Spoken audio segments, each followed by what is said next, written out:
Lord, have mercy. Thank you for this season. Amen. Amen.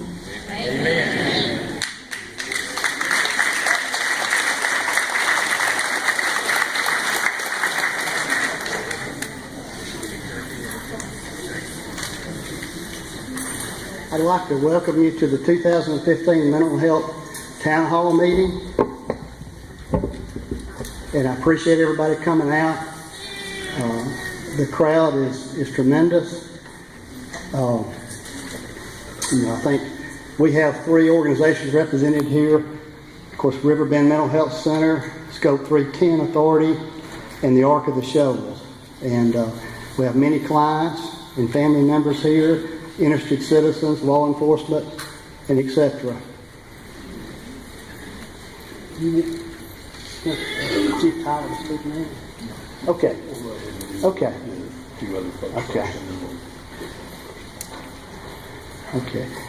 Kind of once again, we seem like we do this every year, maybe not exactly the same way, but once again, we rally to support Alabama's mental health programs.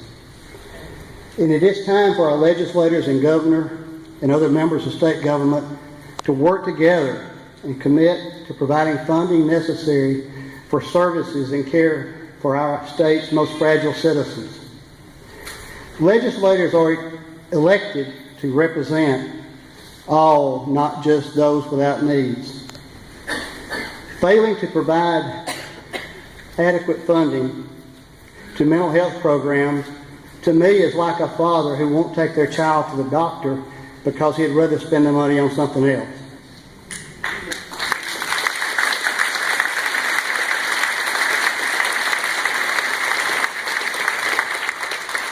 Recently, there have been threats to close some of our state parks. To me, Alabama state parks are a great asset and draw for people to visit Alabama.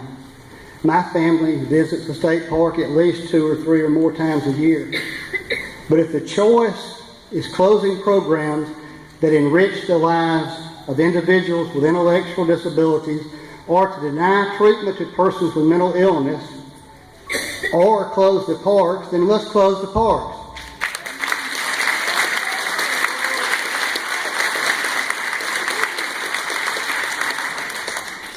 Alabama legislators should address this year's budget problems with long-term solutions.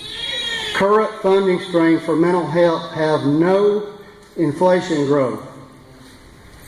Each year, parents and advocates must walk the halls of the legislature in hopes of continued funding of life-changing programs for those who so desperately need them. Some years we receive budget cuts. Some years we congratulate our legislators for a level funding of our programs. After being threatened with a 30% cut, then suddenly level funding is restored. Thank you. Level funding is restored and you celebrate the fact that you're getting level funding. But level funding is not level funding. In fact, according to the U.S. Department of Labor, since 1999, our funding should have increased by 41%. During this 15-year period, our funding rates have increased by a total of 4%. This continued stagnant funding will in itself eliminate services for persons with intellectual and developmental disabilities and those with mental illness.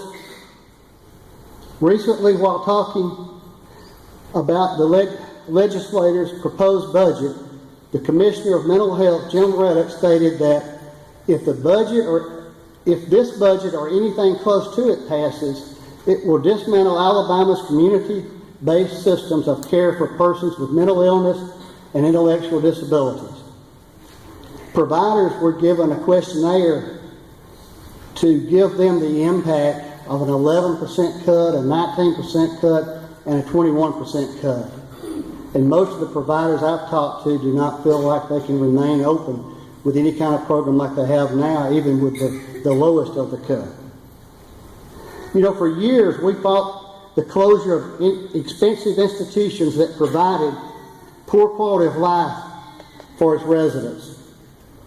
These individuals now have a much higher quality of life in the community group homes at a fraction of the cost of institutional care.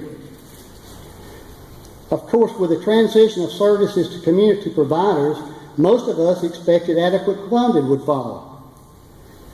When the state serves persons in an institution, increased costs were funded as needed. Community providers provide better services at a lower cost and do not receive adequate funding. In fact, most struggle to survive each year. In 1998, in the Shoals, we held Alabama's first wait list meeting. Some of you were there. People waiting to receive services. Our concern at that time was we had 200 families waiting to receive services. Now, we have over 3,000 families waiting to receive services, some for over 10 years, many with parents 60, 70, or over 80 years of age. We should demand our legislators provide adequate funding to these services, whether it requires additional taxes, a lottery, or any other means they come up with. Contact your legislators and let them know that we must not ignore these individuals and their families. You know, on the news, as I was walking out the door to come down here, Channel 48 had a special thing about mental health services, and Governor Battle of Huntsville and several other people were meeting at an economic summit type meeting. And one of their largest concerns was the fact that if they didn't provide, if their area didn't provide mental health services, that would make it difficult to recruit new industry. And I think that's what a lot of us have been saying for a long time. It's a quality of life. It's something a civilized society does, and we don't need to take cuts. We need to be very vocal, very nice, but very vocal to our legislators and tell them how important it is to us. And we're going to have opportunity for several families or consumers that are affected by the cuts, or to talk about how important their programs are to them now, or how long they've been waiting to get in a program at this time. And it's going to be a real informal session, so if you would like to speak, just raise your hand and we'll make arrangements, okay? Thank you.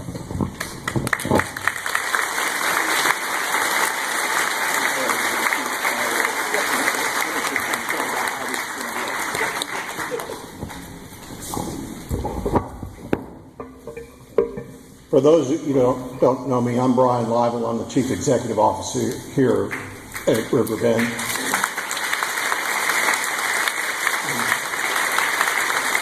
I'm real pleased in that you're all here to express your concern. Just kind of want to go over a little bit about how this is going to work.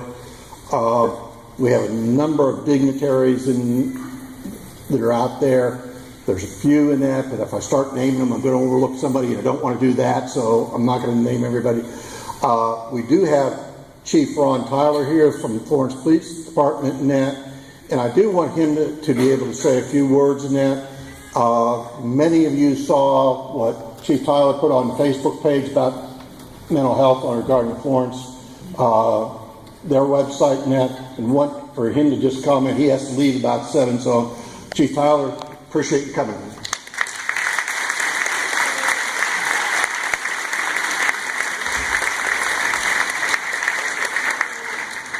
Thank you very much. This is the crowd, in my view, seems to stress the importance of how important this issue is to our community. So I thank you all for being here. I find it a little strange that when I think of mental health services, I think of health services, and I think of the medical issue that it is. There's not another medical organization that's asked the chief of police to come and speak. I've not been to the hospital and asked what my view is, or to any other doctor's offices. And I'm surprised, and really I'm shocked that I am here speaking on this issue. A police officer is present speaking about a medical issue. And something's wrong with that.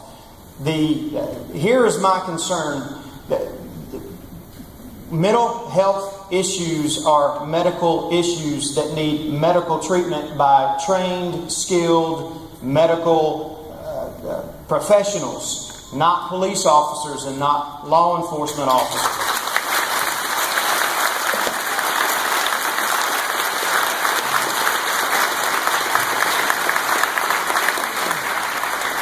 It's inevitable. There are families, and you all know very well, there are times that crisis occurs. If the funding is cut for mental health services and you have no other place to turn for help and assistance, the natural flow of events is that you call the police and say, I have nowhere else to turn, please come and help us.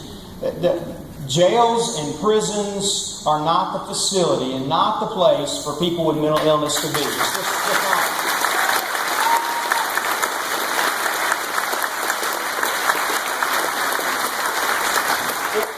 It would make as much sense for us to go and arrest someone who has epilepsy and their seizures cause physical outburst or vocal outburst. It would make as much sense for us to go and arrest an epileptic individual who struggles with seizures. It makes as much sense for me to put that person in jail as it does for me to go and take someone who has a mental illness, and sometimes their behavior, the outbursts, are caused by the underlying mental health issue. It makes as much sense for me to put a mental health person in jail as it does an epileptic person in jail. It makes no sense at all. We have to have mental health services and programs. So it was something I really was shocked by the response of a Facebook post where I just said it's time for the governor and the legislature to get together and find solutions, and the funding is just important.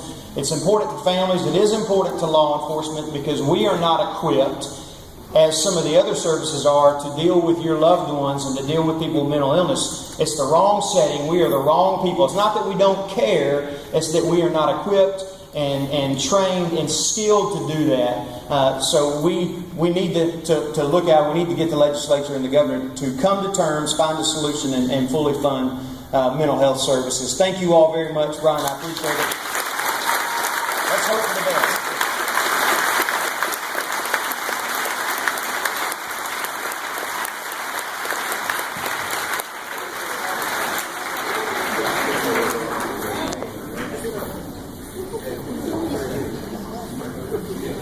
At this time, we'd like for Harvey Dugan, the Executive Director of Scope 310, to come forward and say a few words.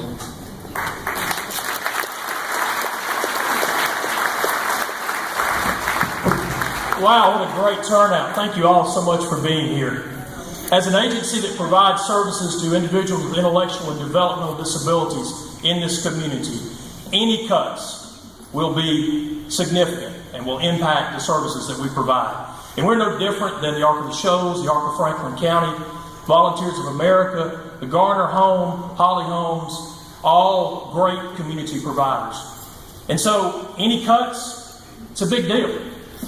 But I want to be very clear about something. As the agency that deals with the state verified waiting list, Murray mentioned that waiting list, there were 3,000 individuals statewide waiting for services.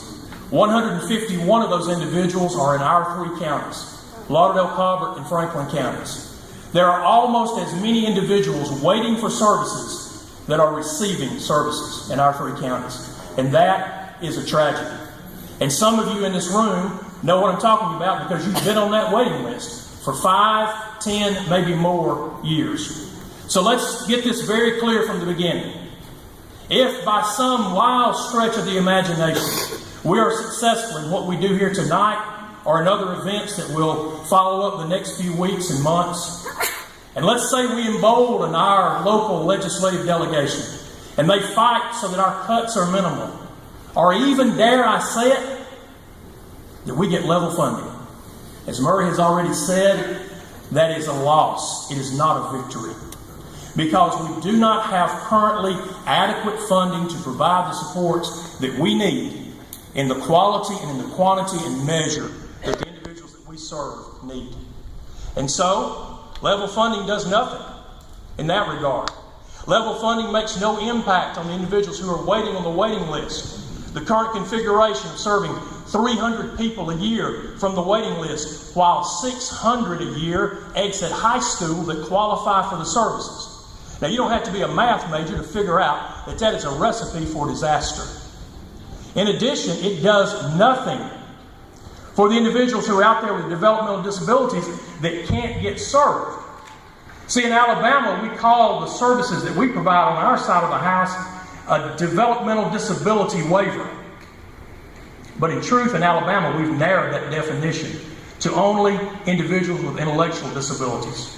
And so that means that individuals with autism and cerebral palsy and a host of other developmental disabilities, they don't even qualify to get on the waiting list to wait 5 and 10 and 15 years for services. And so it is time that we do the right thing. It's time that our local legislative leaders, who we elected to do this, do what we sent them down there to do, lead. Now let's be very clear about something. All of our local legislators are good people, and they want to do the right thing. They really do. But they're in a tough spot. You know, you've heard the news about the general fund, and there's going to have to be some cuts somewhere.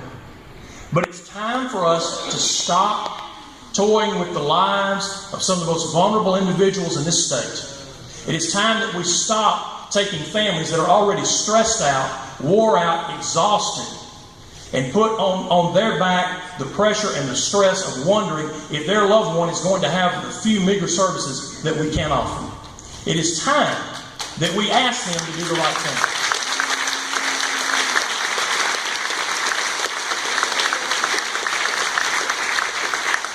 And so our plea from this event is that our local legislators will do the right thing, that they'll make the hard choices, and that they will come up with an adequate funding for mental health services, a funding stream that is dedicated, that grows, and that will allow us to provide the supports that we need.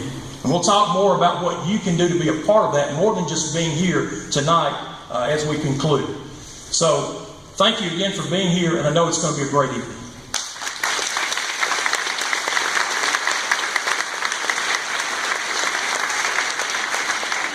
Thank you, Harvey. At this time, I'd like to invite Donna Aikens from the Arc of the Shoals. She's our Executive Director to speak.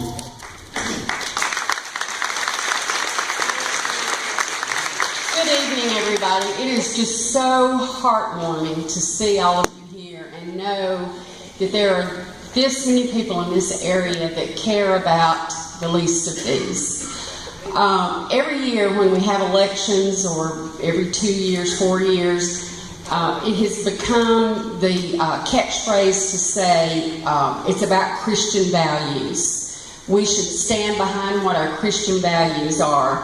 And, you know, as I walk the halls in Montgomery now, I'm not hearing anything about Christian values. And I had to say to one of our elected officials, where are our Christian values that we hear about all the time during elections? Where are they now?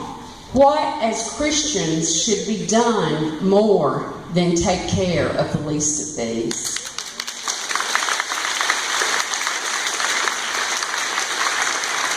We struggle and struggle and struggle for funding. A private business could not survive the way that we do, and RV spoke so well on that.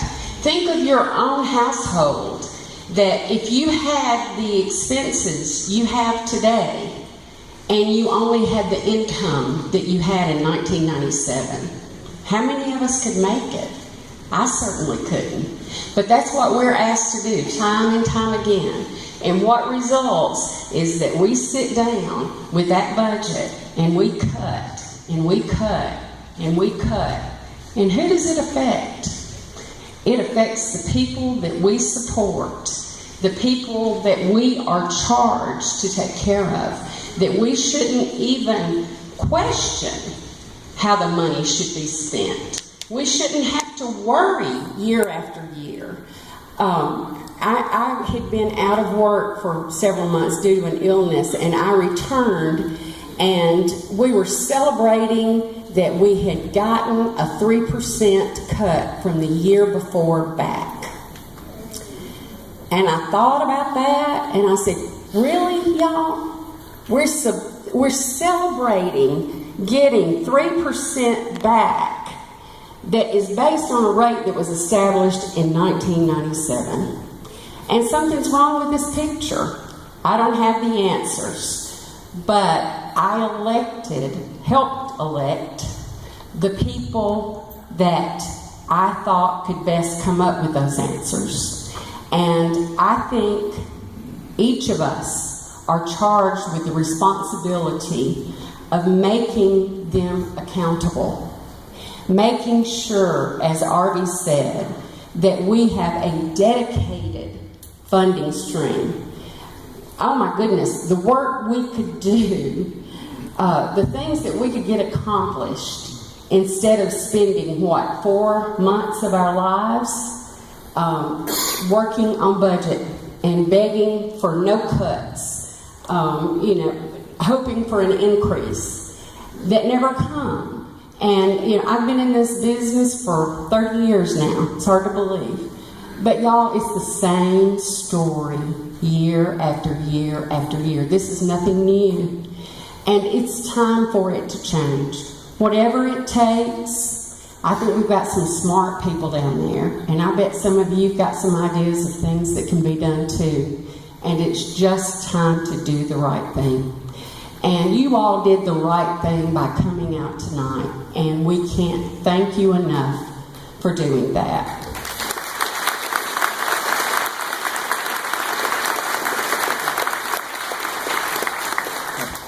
Brian Weibel is the CEO of Riverbend Mental Health Center to speak next.